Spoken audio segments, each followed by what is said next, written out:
चारों तरफ शांति ही शांति है, खुशी ही खुशी है। बस आपको अपना नजरिया किस प्रकार रखना है जिससे आप इस शांति और खुशी का आनंद ले सके। इस विषय पर हम आज एक प्रसिद्ध भिक्षु की कहानी आपको सुनाएंगे। तो चलिए कहानी की शुरुआत करते हैं। दोस्तों, हम मनुष्यों के शरीर में ऐसे कई अंग हैं जिन पर हमारा ध्यान कभी नहीं जाता, जिन पर यदि हम ध्यान लगाएं और इसका उपयोग करें तो हम अपने शरीर को पूरी तरह से नियंत्रित कर सकते हैं। हम अपने मन को पूरी तरह से काबू कर सकते हैं। हमें और हमारे शरीर को जोड़ने वाली एक खास चीज जो हमारे पास है, किंतु हम इसका उपयोग नहीं करना जानते और ना ही हम कभी इस पर कोई ध्यान देते। लेकिन यह इतना महत्वपूर्ण है जैसे कि एक मनुष्य, और यदि इसे हम अपने अभ्यास में ले आएं, अपने नियंत्रण में ले आए, तो इस दुनिया की किसी भी परिस्थिति में किसी भी बात का आप पर कोई भी प्रभाव नहीं पड़ेगा। फिर चाहे वह बात अच्छी हो या बुरी हो, या फिर वह आपके खिलाफ ही क्यों ना हो गई हो, या फिर आप किसी विपरीत परिस्थिति में ही क्यों ना हो, लेकिन आप अपने आप अपनी मन की स्थिति को नियंत्रित कर सकते हैं। हम में से हर कोई ये बहुत अच्छी तरह से जानता होंगे कि हम सबका नियंत्रण दूसरों के हाथों में है। ये बात हर कोई जानता है, भले ही वो इसे स्वीकार न करना चाहे। जब वह चाहता है तो हम खुश हो जाते हैं, और जब वह चाहता है तो हम दुखी हो जाते हैं। वो जैसा चाहता है वो हमें नाचना चाहता है, और हम उसका कुछ नहीं कर पाते क्योंकि हम खुद ही अपने आप पर नियंत्रण नहीं साध पाते। और इसकी एक और वजह है, क्योंकि हमें ऐसा प्रतीत होता है कि जो कुछ भी परिस्थितियां उत्पन्न हो रही है, जो भी अच्छा या बुरा हो रहा है, यह सब हमारी मर्जी से हो रहा है, हमारे कारण ही हो रहा है। इसलिए हम कभी इन चीजों पर ध्यान नहीं देते। अगर अभी भी आपको मेरी बातों पर यकीन नहीं है तो एक पल के लिए शांत होकर यह सोचिए कि जब आप क्रोध करते हैं तो यह क्रोध आपको स्वयं ही आ जाता है, या फिर किन्हीं परिस्थितियों की वजह से, किन्हीं कारणों की वजह से, किन्हीं बातों की वजह से आपके भीतर क्रोध का संचार होता है। आपके भीतर क्रोध खुद से उत्पन्न होता है, या फिर आपके सामने कोई ऐसा व्यक्ति होता है जिसके कारण आप क्रोध करने पर मजबूर हो जाते हैं। आपके भीतर खुद ही नफरत पैदा होने लगती है, या फिर आपके सामने ऐसा कोई होता है जिसे देखकर आपके मन में नफरत के बीज उत्पन्न होने लगते हैं। और क्या आप खुद से ही प्रेम करना शुरू करते हैं? नहीं, आपके सामने अवश्य ही कोई ऐसा व्यक्ति, कोई ऐसी परिस्थिति या फिर कुछ ऐसा जरूर होता है जिससे आपके भीतर प्रेम की भावना भी उत्पन्न होती है। इसका अर्थ तो यही हुआ कि आप खुद से कुछ नहीं करते। यह सब आपसे आपके सामने वाला करवाता है। वह जैसा चाहता है आप वैसा ही करते हैं, बिल्कुल उसी की धुन पर नाचते हैं। आपके हाथों में कुछ भी नहीं है। एक व्यक्ति जब आपसे कोई प्रेम के दो मीठे बोल बोल लेता है तो आप बहुत खुश हो जाते हैं, मन ही मन प्रसन्न हो जाते हैं, और आपको लगने लगता है कि आप भी सर्वश्रेष्ठ हैं। किंतु वहीं पर यदि कोई व्यक्ति आकर आपसे दो कड़वे बोल बोल देता है, तब आप क्रोधित हो उठते हैं। आपके भीतर की वह प्रसन्नता पल भर में गायब हो जाती है, क्योंकि आपका आपके ऊपर कोई नियंत्रण नहीं है। आप तो दूसरे के हाथों की कठपुतली मात्र हैं, और यही कारण है कि हमारा नियंत्रण दूसरों के हाथों में होता है, और हम स्वयं ही ये नियंत्रण दूसरों के हाथों में देकर खुद को सुरक्षित मानते हैं, और हम कभी अपने ऊपर ध्यान नहीं देते। हम कभी अपने ऊपर, अपने मस्तिष्क पर, अपने शरीर पर अपना काबू नहीं कर पाते। चलिए इसे एक छोटी सी कहानी के माध्यम से समझते हैं। बहुत समय पहले की बात है। एक छोटे से गांव में एक व्यक्ति रहता था। वह अपनी गुस्सैल प्रवृत्ति से बहुत परेशान था। वह छोटी छोटी बातों पर क्रोध कर बैठता था, और वह अपने क्रोध की अवस्था में दूसरों का तो नहीं, लेकिन अपना बहुत नुकसान कर बैठता था। और जब वह होश में आता तो उसे उस बात का बहुत पछतावा होता। वह मन ही मन बहुत दुखी होता। इसी कारणवश वह अपने क्रोध से बहुत परेशान था, और वह हमेशा दुखी रहता था, और किसी भी हालत में अपने क्रोध की इस आदत से छुटकारा पाना चाहता था। और इसके लिए उसने कई तरह के उपाय किए। उसने माथे पर रोज चंदन लगाया, क्योंकि उसके एक मित्र ने उसे बताया था कि यदि माथे पर चंदन लगाया जाए तो इससे हमारा मस्तिष्क शांत होता है और हमें शांति मिलती है। और इसी प्रकार के न जाने क्या क्या उपाय उसने अपने जीवन में अपना लिए, किंतु इसका कोई भी लाभ नहीं हुआ। वह अब भी बहुत क्रोध करता था, और उसका क्रोध देखकर वहां के आसपास के सभी लोग उसका बहुत मजाक उड़ाते थे। उस क्रोध का लोग आनंद लेते थे। वे लोग जानबूझकर ऐसी स्थितियां उत्पन्न करते थे जिससे वह क्रोधित हो जाए। एक बार की बात है, वह कहीं जा रहा था और यह बात उसके कुछ मित्रों को पता चल गई और उसके मित्र उसके क्रोध का हमेशा आनंद उठाया करते थे। उन्होंने रास्ते में कुछ पत्थर रख दिए। वह व्यक्ति अपने मार्ग से जा रहा था, लेकिन तभी अचानक वह उन पत्थरों से टकरा गया और गिर पड़ा, जिस कारण उसे बहुत क्रोध आ गया और क्रोध में वह चीखने और चिल्लाने लगा। यह सब देखकर उसके मित्र बड़े प्रसन्न हो रहे थे, क्योंकि उन्हें तो उसके क्रोध में मजा आ रहा था और इधर दूसरी तरफ वह क्रोध में आकर उन पत्थरों को उठाकर फेंक रहा था, मार रहा था और फिर वह क्रोधित अवस्था में अपने मार्ग में आगे बढ़ गया। परंतु जब वह यह सब कर रहा था तो उसी मार्ग से एक साधु होकर गुजर रहे थे और वह उस व्यक्ति को इस तरह से क्रोधी देखकर उस व्यक्ति के पास पहुंचे और उस व्यक्ति से कहते हैं, बेटा तुम इतने परेशान क्यों हो? तुम इतने क्रोधित क्यों दिखाई दे रहे हो? क्या कोई परेशानी है? क्या कोई तकलीफ है? इस पर वह व्यक्ति कहता है, अरे आप कौन होते हैं मुझसे पूछने वाले? मैं चाहे जैसे भी रहूं, आपको इससे क्या? इस पर वह साधु बड़ी विनम्रता से उस व्यक्ति से कहते हैं, कुछ नहीं बेटा, मैंने तो तुम्हें परेशान देखा इसलिए मैं तुम्हारे पास चला आया, लेकिन यदि तुम्हें लगता है कि तुम्हें किसी की कोई जरूरत नहीं है तो मैं यहां से चला जाता हूं। इतना कहकर वह साधु वापस अपने मार्ग में आगे बढ़ने लगे और वह व्यक्ति भी अपने मार्ग पर आगे बढ़ा और उस व्यक्ति ने अभी कुछ ही कदम बढ़ाए थे कि एक छोटे से गड्ढे में उसका पैर जा पड़ा और वह एक बार फिर से नीचे गिर पड़ा, जिस कारण वह व्यक्ति और भी क्रोधित हो उठा। उसने और जोर जोर से चिल्लाना और चीखना शुरू कर दिया। यह सुन वे साधु एक बार फिर उसके पास आए और उस व्यक्ति से कहते हैं, क्या हुआ बेटा, तुम इतनी जोर से क्यों चिल्ला रहे हो? क्यों चीख रहे हो? क्या कोई समस्या है? इस पर वह व्यक्ति एक बार फिर से क्रोधित होकर उन साधु से कहता है, मैंने आपसे कहा ना चले जाइए यहां से, मुझे आपसे कोई मतलब नहीं, मुझे किसी की जरूरत नहीं है, मैं जैसा हूं ठीक हूं। उस व्यक्ति की यह बात सुनकर साधु मुस्कुराने लगे और उस व्यक्ति से कहते हैं, बेटा मैं यहां से चला जाऊंगा, लेकिन एक बार तुम अपने हाथों की उन मुट्ठियों को खोल दो और एक लंबी सांस लो। उस व्यक्ति ने बिल्कुल ऐसा ही किया। उसके बाद उसका मन शांत होने लगा, उसका क्रोध शांत होने लगा और कुछ देर शांत होने के बाद वह व्यक्ति उन साधु से कहता है गुरुवर, मैं बहुत परेशान हूं, मैं बहुत दुखी हूं, मुझे बात बात पर क्रोध आता है और अपने इस आदत के कारण मैं पहले ही बहुत नुकसान खा चुका हूं, लेकिन मैं चाहकर भी अपनी इस आदत से छुटकारा नहीं पा रहा। मेरे मित्र ने, मेरे आसपास के लोगों ने, मेरे सगे संबंधियों ने मुझे कई तरह के उपाय बताए। मैंने उन सभी उपायों का इस्तेमाल किया, उन सभी उपायों को अपने जीवन में उतारा, किंतु उनका कोई लाभ नहीं हुआ। मेरा यह क्रोध रुकने का नाम ही नहीं लेता।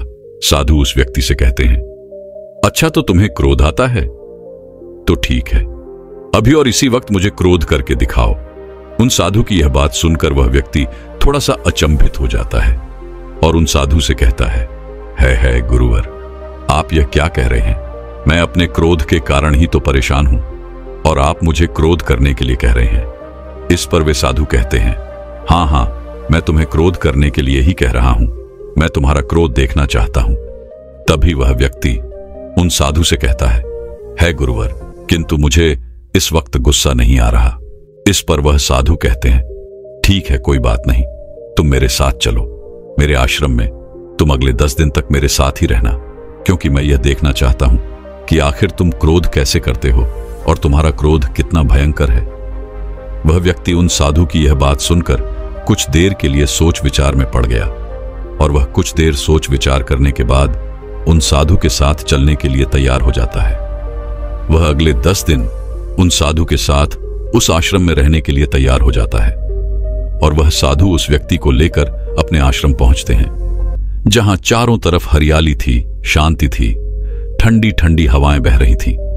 यह देखकर उस व्यक्ति का मन और भी शांत हो गया। ऐसे ही 1 दिन बीते, 2 दिन बीते, 3 दिन बीते और देखते ही देखते पूरे 10 दिन उस व्यक्ति ने उस आश्रम में बिता दिए और 10वें दिन वह साधु उसके पास आए और उस व्यक्ति से कहते हैं, क्या हुआ, पूरे 10 दिन बीत चुके हैं और अब तक तुमने क्रोध नहीं किया। मैं तुम्हारा क्रोध देखना चाहता हूं, मुझे अभी क्रोध करके दिखाओ। तभी वह व्यक्ति उन साधु से कहता है, किंतु है गुरुवर, मुझे क्रोध नहीं आ रहा, मेरा मन बिल्कुल शांत है, मैं बहुत अच्छा महसूस कर रहा हूं। तभी वह साधु उस व्यक्ति से कहते हैं, ये सब बहाने नहीं चलेंगे, मुझे अभी और इसी वक्त क्रोध कर दिखाओ, क्योंकि मुझे तो तुम्हारा क्रोध देखना है। किंतु उन साधु के कहने पर भी वह व्यक्ति क्रोध नहीं कर पाया। तभी वह साधु उस व्यक्ति से कहते हैं, देखा, मैंने तुमसे कहा था कि तुम क्रोध नहीं कर सकते, लेकिन फिर भी तुम अपनी ही जिद पर आ रहे थे कि मैं बहुत क्रोध करता हूं और मुझे बहुत क्रोध आता है, जिस कारण मैं अपना बहुत नुकसान भी कर चुका हूं। इस पर वह व्यक्ति कहता है गुरुवर, मैं सच ही तो कह रहा हूं, मुझे बहुत क्रोध आता है और अपने क्रोध के कारण मैं बहुत परेशान हूं। अपनी इस आदत से मैं छुटकारा पाना चाहता हूं और इसी कारणवश मैंने अपना बहुत नुकसान भी कर लिया है। किंतु फिर भी यदि आपको मेरी बातों पर यकीन नहीं है तो आप मेरे गांव चलकर पूछ लीजिए, वहां पर सभी को पता है कि मैं कितना क्रोध करता हूं। इस पर साधु कहते हैं, अच्छा, अगर ये बात है तो ठीक है, चलो फिर तुम्हारे गांव चलते हैं, देखते हैं कि तुम सच कह रहे हो या फिर झूठ। वह व्यक्ति उन साधु को लेकर अपने गांव की ओर निकलता है, लेकिन तभी रास्ते में उन्हें एक व्यक्ति मिलता है और वह उन साधु को देखकर बहुत भला बुरा कहने लगता है। उन्हें तरह तरह के अपशब्द कहता है, तरह तरह की बातें सुनाता है, किंतु वह साधु चुपचाप होकर, शांत होकर उस व्यक्ति की सारी बातें सुनते हैं। और जब वह व्यक्ति बोलते बोलते थक जाता है, तब बस उस व्यक्ति से कहते हैं, बेटा, क्या अब भी कुछ बाकी है तो कह दो, नहीं तो हम आगे चले जाएंगे। साधु की यह बात सुनकर वह भला बुरा कहने वाला व्यक्ति मुंह लटकाकर वहां से चला गया। लेकिन यह सब वह दूसरा व्यक्ति भी वहां पर देख रहा था और यह सब देखकर वह बड़ा अचंभित था। उसने उन साधु से कहा, है गुरुदेव, ये सब क्या है? क्या आपको उस व्यक्ति पर क्रोध नहीं आ रहा? उसने आपको कितने अपशब्द कहे, इतनी सारी गालियां दी, पाखंडी कहां, झूठा कहां, किंतु आपने अब तक तनिक भी क्रोध नहीं दिखाया। आप तो केवल शांत होकर खड़े थे और उसकी सारी बातें ध्यानपूर्वक सुनी और फिर उस व्यक्ति से यह भी कहते हैं कि अगर कुछ बाकी है तो वह भी कह दो। आखिर यह क्या है? क्या आपको क्रोध नहीं आता? इस पर साधु मुस्कुराने लगे और उस युवक से कहते हैं, बेटा, मैं अपना मालिक खुद हूं, मैं किसी का गुलाम नहीं हूं कि जब चाहे कोई मुझे रुला दे, जब चाहे कोई मुझे क्रोध दिला दे और जब चाहे कोई मुझे हंसा दे। मैं जैसा रहना चाहता हूं, मैं अपनी मर्जी से रहता हूं। भला किसी के लिए मैं क्रोध क्यों करूं? भला किसी के लिए मैं क्यों हंसूं? भला किसी के लिए मैं किसी और से प्रेम क्यों करूं?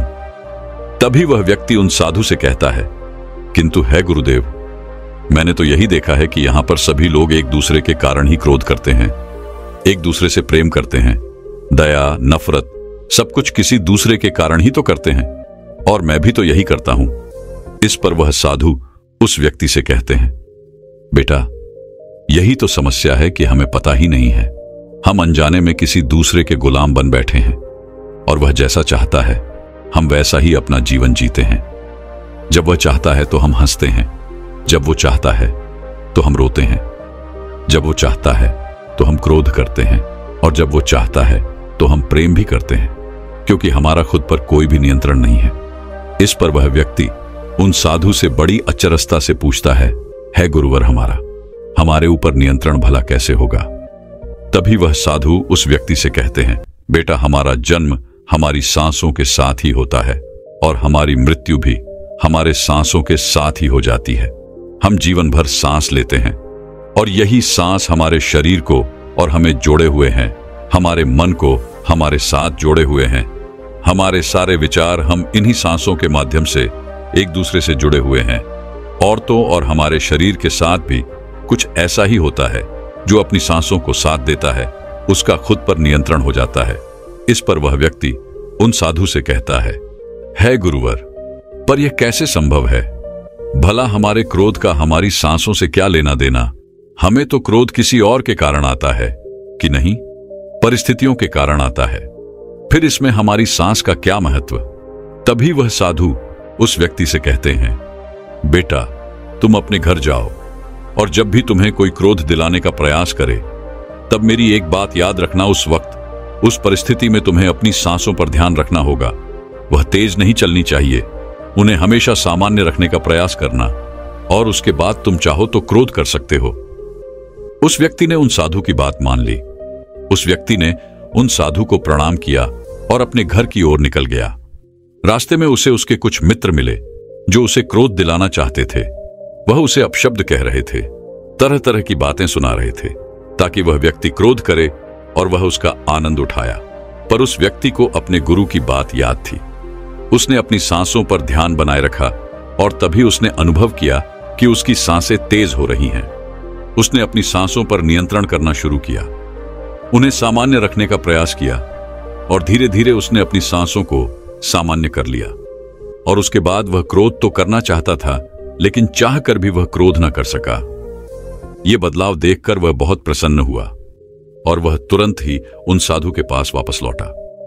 वह उन गुरु का प्रणाम करके उनसे कहता है गुरुवर, आप सत्य कहते हैं। हमारी सांसों का सीधा प्रभाव हमारे शरीर पर पड़ता है। आज जब मैं आपसे विदा लेकर अपने घर की ओर जा रहा था, तभी मुझे मेरे कुछ मित्र मिले। उन्होंने मुझे अपशब्द कहे, तरह तरह की बातें सुनाई, पर मैंने अपनी सांसों पर ध्यान दिया और उन्हें नियंत्रित करने लगा। और देखते ही देखते मेरी सांसें सामान्य हो गई और फिर मैं चाहकर भी उन पर क्रोध न कर सका। यह गुरु मंत्र पाकर वह व्यक्ति बड़ा प्रसन्न हुआ। उसने उन गुरु को प्रणाम किया और वह वापस घर लौट गया। इस तरह से वह व्यक्ति अपनी सांसों पर ध्यान रखकर अपने क्रोध से मुक्ति पा गया, और अब उसे कोई भी क्रोध नहीं दिला पाता था, क्योंकि वह अपने गुरु के द्वारा दिए गए उस मंत्र का उपयोग करता। अर्थात जब भी वह किसी ऐसे लोगों के बीच होता जो उसे क्रोध दिलाने का प्रयास करते, तो वह अपनी सांसों पर ध्यान देता, अपनी सांसों को नियंत्रित करता, जिस कारण उसे कभी भी क्रोध नहीं आता था। पर सांसों का मतलब केवल क्रोध से ही नहीं होता, यह तो हमारे संपूर्ण व्यक्तित्व को भी नियंत्रित करती है। महात्मा बुद्ध भी आनापानसती योग के द्वारा सांसों की साधना पर विशेष ध्यान देते थे, क्योंकि महात्मा बुद्ध भी यह अच्छी तरह से जानते थे कि हमारी सांसें वह माध्यम है जो हमें अपने शरीर से जोड़े रखती है, जो हमें खुद से जोड़े रखती है। यदि आप इसे और अच्छी तरह से समझना चाहते हैं, तो आप एक पल के लिए शांत होकर बैठ जाएं और अपनी सांसों पर ध्यान दें। अपनी सांसों को थोड़ी देर के लिए रोक कर देखें। सांसों के रुकते ही आपके मन के सारे विचार पल भर में रुक जाएंगे और आपका पूरा ध्यान केवल अपनी सांसों पर केंद्रित हो जाएगा। परंतु जैसे ही आप अपनी सांसें दोबारा लेना शुरू करते हैं, आपके विचार भी तुरंत ही दौड़ने लगेंगे। और अगर आप इस क्रिया को लगातार दोहराते रहते हैं, तो ध्यान करते वक्त एक ऐसा समय भी आपके सामने आएगा जब आपकी सांसें बहुत छोटी हो जाएंगी और वह केवल नामात्र के लिए ही रह जाएंगी, और आपके विचार भी केवल नामात्र के लिए ही रह जाएंगे। और यही वो वक्त है जब आप ध्यान की गहराइयों में उतर जाते हैं, जहां आपका ध्यान आपकी सांसों से हटकर अपने ऊपर आ जाता है। और यह ऐसी स्थिति है जहां आपका दिमाग कोई निर्णय नहीं करता, वह तो केवल एक दृष्टि का काम करता है, वह तो केवल देखने का ही काम कर पाता है। और यदि ऐसी स्थिति में भी आपका मस्तिष्क निर्णय लेने का काम कर रहा है, तो इसका अर्थ यह हुआ कि आप अभी अपने विचारों में बह रहे हैं और अब भी आप ध्यान की गहराई में नहीं उतर पाए हैं। लेकिन इसका अर्थ यह भी नहीं कि आप ध्यान नहीं कर सकते। आप ध्यान कर सकते हैं, और इसका प्रवेश द्वार हमारी सांसों से होकर ही गुजरता है। इसलिए अपनी सांसों को साधना सीखें, सांसों को देखना सीखें कि वह आपने अपनी सांसों को साधना और इसे देखना सीख लिया, तो आपको इस दुनिया की विषम से विषम परिस्थितियों भी परेशान नहीं कर पाएंगी। इस दुनिया के अत्याचार से आप बच जाएंगे जो रोज वह आप पर करते हैं। जैसे कि आपका हंसना या रोना वे लोग निर्धारित करते हैं और आपका आप पर नियंत्रण नहीं रहता। किंतु यदि आपने अपनी सांसों पर ध्यान देना सीख लिया, उसे साधना सीख लिया, उसे देखना सीख लिया, तो इसका अर्थ यह हुआ कि आपने अपने आप पर नियंत्रण पा लिया है। और अब आपको ना तो कोई दुखी कर सकता है, ना ही कोई क्रोधित कर सकता है। इसका मतलब यह भी नहीं है कि आपकी भावनाएं मर जाती हैं, परंतु आपकी भावनाएं आपके अनुसार कार्य करने लगती हैं। वह आपके नियंत्रण में होती है, वे सभी एक समान हो जाती हैं। फिर चाहे परिस्थिति कैसी भी क्यों ना हो, और फिर आपको कभी किसी दूसरे व्यक्ति के व्यवहार से कुछ फर्क नहीं पड़ता और आपकी सांसें आपको 4 चीजों से जोड़ देती हैं। पहला, आपके रचयिता से, जिससे आप बने हैं। दूसरा, शैतान से, जो आपका मन है। आपने तो सुना ही होगा कि खाली मन शैतान का घर होता है। और तीसरा, यह ब्रह्मांड, जो हमेशा आपकी इच्छा पूरी करने के लिए तत्पर रहता है। और चौथा, आप खुद हैं। जब हम अपनी सांसों पर ध्यान देते हैं तब सबसे पहले हम खुद अपने रास्ते बनाते हैं, और इस समय में हमारा मन हमें परेशान करने की हर मुमकिन प्रयास करता है। किंतु यदि हम अडिग हैं और अपने रास्ते पर चलने के लिए तैयार हैं, हम अपने रास्ते बनाने के लिए तैयार हैं, तो हमारा मन भी हमारे आड़े नहीं आता। आपके भीतर आलस, कामों को कल पर टालने की आदत, ये जो हमारी मन की प्रवृत्तियां हैं, यही हमें ध्यान नहीं करने देती।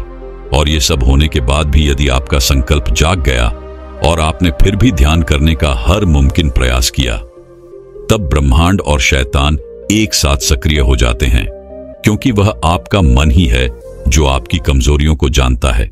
इसीलिए वह आपको एक एक करके आपकी कमजोरियों के बारे में बताना शुरू करता है।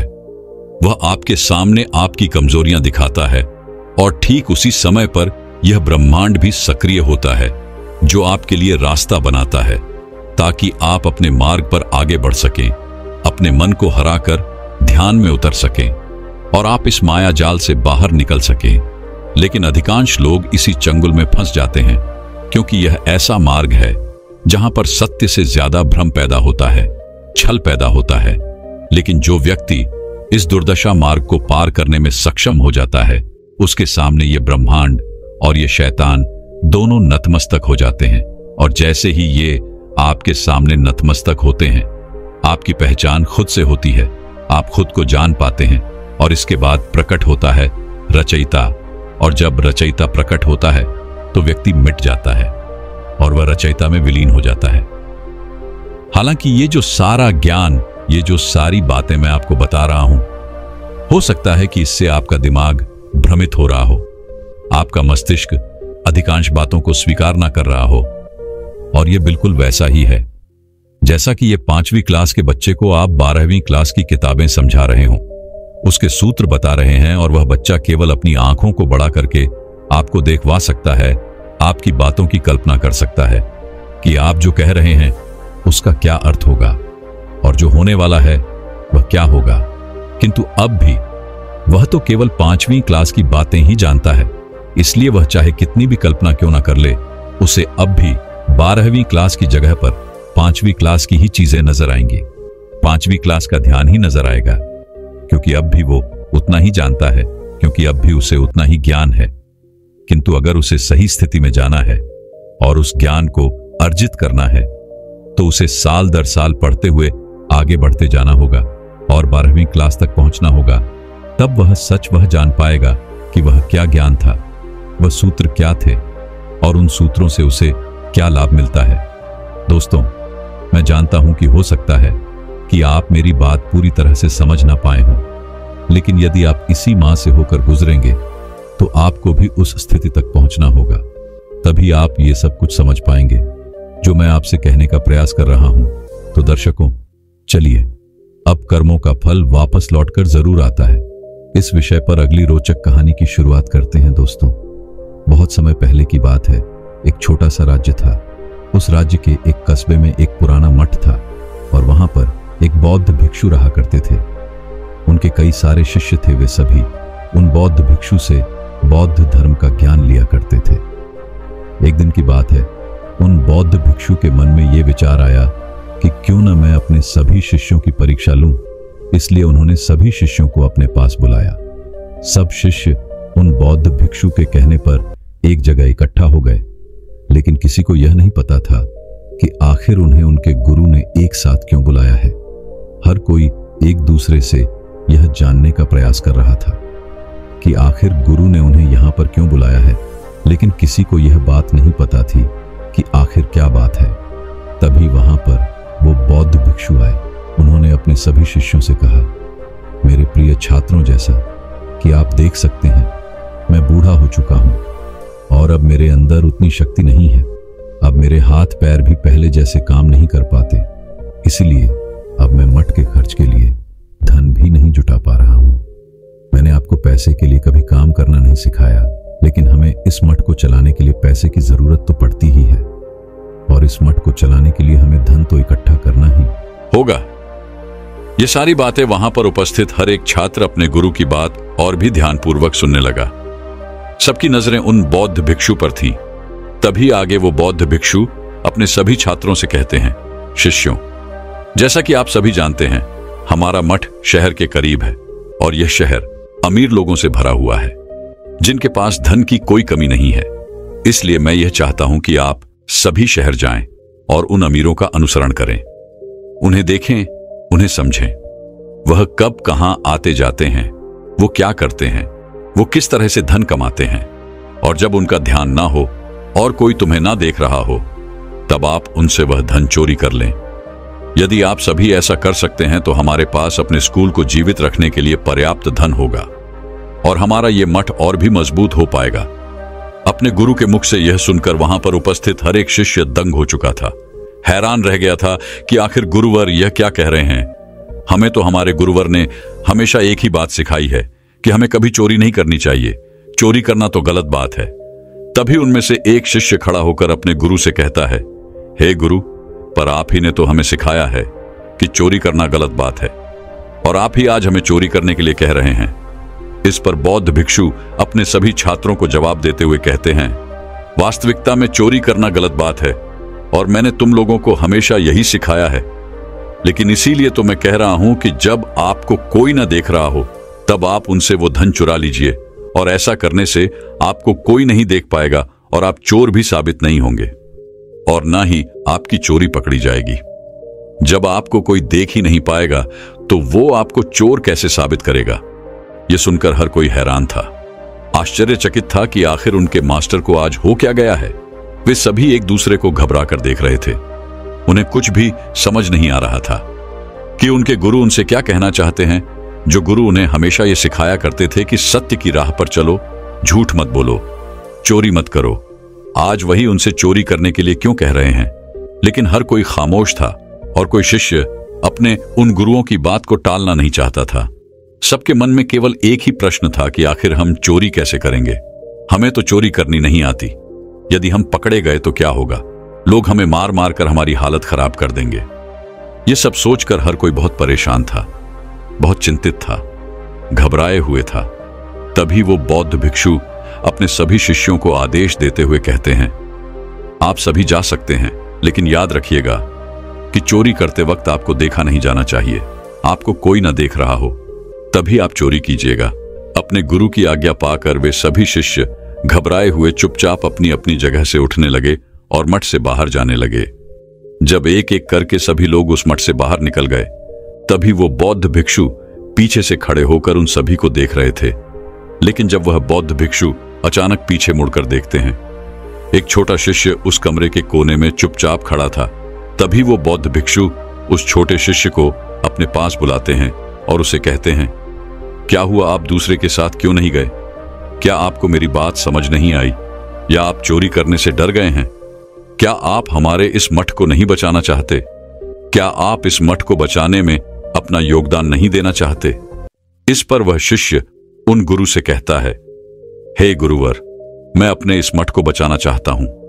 मैं इस मठ को बचाने के लिए अपना योगदान भी देना चाहता हूं, लेकिन जैसा कि आपने कहा कि चोरी करते वक्त हमें कोई न देख सके, और यदि कोई न देखेगा तो हमें कोई भी चोर साबित नहीं कर पाएगा और ना ही कोई हमें चोर कह पाएगा। किंतु हे गुरुर, इस पूरे ब्रह्मांड में ऐसी कोई जगह नहीं जहां हमें कोई ना देख रहा हो। यदि हमें कोई नहीं देख सकता, फिर भी हम तो देख सकते हैं। मैं तो हमेशा खुद को देख सकता हूं, और ऐसे में मैं भला चोरी कैसे कर सकता हूं? और आपने तो कहा है कि जब आपको कोई ना देख रहा हो तब आपको चोरी करनी है, लेकिन मैं तो हमेशा अपने आप को देख रहा हूं, फिर मैं भला कैसे चोरी कर सकता हूं? उस नन्हे शिष्य के मुख से यह सबक सुनकर वह बौद्ध भिक्षु बहुत प्रसन्न हुए। वह मुस्कुराने लगे और नन्हे शिष्य से कहते हैं, भंते, यही तो वो सबक है जो मैं आप लोगों को सिखाना चाहता था। मुझे तो उम्मीद थी कि यहां पर उपस्थित हर एक छात्र मेरी बात को अच्छी तरह समझ जाएगा, और वह इस सब को सीखने में समर्थ भी होगा। लेकिन वे सभी इन बातों को ना समझ पाए और आप एक छोटे से शिष्य होकर आपने मेरी बात भली भांति समझ ली। तभी उन बौद्ध भिक्षु ने उस नन्हे शिष्य को आदेश दिया और कहा, जाओ और अपने सभी शिष्य भाइयों को बुला लाओ। वह शिष्य गुरु की आज्ञा पाकर तुरंत दौड़ा दौड़ा मठ से बाहर गया और उसने अपने सर्व भाइयों को वापस मठ में बुलाया। वे सभी कुछ ही दूर गए थे और सभी घबराहट के मारे कांप रहे थे। वे सभी ये तय नहीं कर पा रहे थे कि आखिर क्या किया जाए, किस तरह से चोरी की जाए, किस तरह से अपने मठ को बचाया जाए, किस तरह से अपने मठ के लिए धन इकट्ठा किया जाए। लेकिन जब उन्होंने यह सुना कि उन्हें उन बौद्ध भिक्षु ने वापस मठ में बुलाया है, तो वे सभी वापस मठ की ओर लौट पड़े। तभी वह बौद्ध भिक्षु मुस्कुराते हुए अपने सभी शिष्यों से कहते हैं, यदि हम अपने जीवन में देखेंगे तो हम पाएंगे कि कभी कभी हम अपने जीवन में कुछ ऐसी गलतियां करते हैं और यह सोचते हैं कि हमें कोई नहीं देख रहा, लेकिन हम ये भूल जाते हैं कि जब हमें कोई नहीं देख रहा होता तब भी हम खुद को देख रहे होते हैं। हमारा एक हिस्सा हमेशा अपने आप को देख रहा होता है। वह चुपचाप यह देखता रहता है कि हम क्या कार्य कर रहे हैं और जो कार्य हम कर रहे हैं वह गलत है या सही है। और हमारा खुद का वह हिस्सा हमारी आंतरिक चेतना है। हमारी आंतरिक चेतना हमेशा हमें देख रही होती है। यह हमेशा जानती है कि क्या सही है और क्या गलत है। और अगर हम अपने आंतरिक चेतना की बात सही सही सुन पाते हैं तो यह हमें सही मार्ग पर ले जा सकती है। और अगर आप अपनी आंतरिक चेतना की बात नकार देते हैं और इसकी बातों को नहीं सुनते तो आप अवश्य ही यह फैसला नहीं कर पाएंगे कि आप सही कर रहे हैं या गलत। जब आप कई छुपकर भी कुछ गलत कर रहे होते हैं तब भी आपकी आंतरिक चेतना आपको देख रही होती है, और जब आप कुछ अच्छा काम कर रहे होते हैं तब भी आपकी आंतरिक चेतना आपको देख रही होती है। हमारी ये आंतरिक चेतना हर कर्म की गवाह होती है, फिर वो चाहे कर्म अच्छे हों या बुरे। हमारे जीवन में कई बार ऐसा होता है कि हम दुविधा में फंस जाते हैं और यह समझ नहीं पाते कि ऐसे स्थिति में क्या किया जाए। यदि आप अपने अंतर्मन की बात ध्यान से सुने तो आपको यह पता चल जाएगा। जब हम कोई कर्म करते हैं तो हमें क्या करना चाहिए, हमारी अंतरात्मा, हमारी आंतरिक चेतना हमें पहले ही बता देती है यह कर्म सही है या फिर गलत। और अगर हम अपने आंतरिक चेतना की बात को ध्यान से सुने और अपने अंतरात्मा अर्थात अपनी आंतरिक चेतना की बात सुनकर उस पर अमल करें, उसकी बात माने, तो हम कभी भी कुछ गलत नहीं कर सकते। कभी कभी आपने खुद भी यह अनुभव किया होगा, जब आप कोई कार्य करने जा रहे होंगे तो आपको वह कार्य करने में खुशी नहीं मिल रही होगी, बल्कि आपके मन में यह शंका होगी, मुझे यह कार्य नहीं करना चाहिए। लेकिन फिर भी हम मन के बहकावे में आकर उस कार्य को कर लेते हैं, क्योंकि उस वक्त मन हमारे ऊपर हावी होता है। और इसी कारण हम अपने अंतरात्मा की बात नहीं सुन पाते और हम उस कार्य को बड़े मजे के साथ करते हैं। लेकिन जब वो कार्य पूर्ण हो जाता है और हमारी अंतर चेतना हम पर हावी हो जाती है, तब हमें उस बात को लेकर पछतावा होता है। हमारा मन ग्लानि से भर जाता है। और जब आप अपने अंतरात्मा की आवाज सुनकर किसी कार्य को करते हैं, उसका अनुसरण करते हैं, तो वह कार्य पूर्ण होने के बाद आप खुशी महसूस करते हैं, अच्छा महसूस करते हैं, क्योंकि आपको यह पता है कि आपने सही काम किया है, जिसको लेकर आपको कोई पछतावा नहीं होता। क्योंकि हमारी अंतरात्मा हमें पहले से ही बता देती है कि कौन सा कर्म सही है और कौन सा कर्म गलत है। जो भी कर्म आप करने जा रहे हैं वह अच्छा है या बुरा। अगर आप बार बार अपनी अंतरात्मा की आवाज को नजरअंदाज करने लगते हैं तो धीरे धीरे आपका आंतरिक विवेक आपको प्रेरित करना बंद कर देता है। तब आप यह नहीं समझ पाते कि क्या सही है और क्या गलत। लेकिन यदि आप अपने अंतरात्मा की आवाज सुन पाते हैं और उसकी बातों पर अमल करते हैं तो आपको किसी मार्गदर्शक की कोई आवश्यकता नहीं है। आपके अंतरात्मा ही अर्थात आपकी अंतर चेतना ही आपका सही मार्गदर्शन करेगी और आपको वो सही दिशा में ले जाएगी। यदि आप महात्मा बुद्ध के जीवन में देखेंगे तो आप यह पाएंगे तो महात्मा बुद्ध ने भी जो ज्ञान अर्जित किया था वह उन्हें अपने अंतरात्मा की मार्ग पर चलकर ही मिला था। यदि आप भी अपनी अंतरात्मा की आवाज को सुन सकते हैं तो उसकी बातों पर अमल कीजिए, क्योंकि यदि आपने उसे इग्नोर करना शुरू कर दिया तो फिर आप कभी भी अपने अंतरात्मा की आवाज को सुन नहीं पाएंगे। और ना ही कभी आप यह समझ पाएंगे कि आप सही कर रहे हैं क्या गलत। इसलिए अपने अंतरात्मा की आवाज अवश्य सुने। हमारी अंतरात्मा किसी भी कार्य को शुरू करने से पहले हमें एक बार आवाज अवश्य देती है और वह हमें यह बताती है कि क्या सही है और क्या गलत। यदि आप भी अपने अंतरात्मा की आवाज सुनते हैं और उसकी बातों का पालन करते हैं तो आप भी अपने जीवन को सही मार्ग पर ले जा सकते हैं, सच्चा, सदाचारी और सुखी जीवन जी सकते हैं। दोस्तों, मैं उम्मीद करता हूं कि यह कहानी सुनने से आपके जीवन में अच्छे बदलाव आए होंगे। आपको इस वीडियो से क्या सीखने मिला, ये कमेंट करके जरूर बताएं और अपने परिवार, दोस्तों या आपके करीबी इंसान के साथ ये कहानी शेयर करके उन्हें भी इस ज्ञान से परिचित करवाएं। बाकी अगर आपको यह वीडियो दिल से अच्छी लगी हो तभी इस वीडियो को लाइक कर देना और आपने अब तक इस चैनल को सब्सक्राइब न किया हो तो चैनल को सब्सक्राइब भी जरूर कर देना। आपका हर दिन शुभ हो और खुशियों से आपका जीवन भरा रहे। धन्यवाद। नमो बुद्धाय।